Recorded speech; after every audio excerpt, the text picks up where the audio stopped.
มาครับวันนี้เรามาเอาอาหารให้น้องดิโอกินเปียกก่อนลูกเอานี่ดู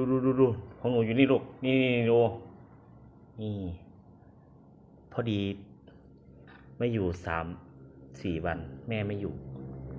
ไม่รู้ว่าเอาจานเปียกไว้ไหนก็เลยเอาอันนี้ลองชั่วคราวก่อนรุ่นของหนูเร็วเดี๋ยวแม่เข้ามาค่อย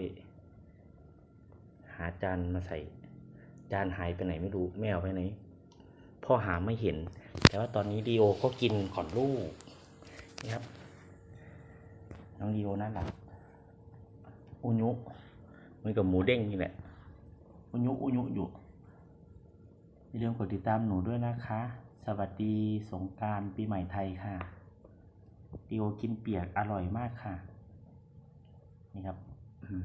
เปียกหมดแม่ไม่อยู่มันเลยกินเปียก2 วันแล้ว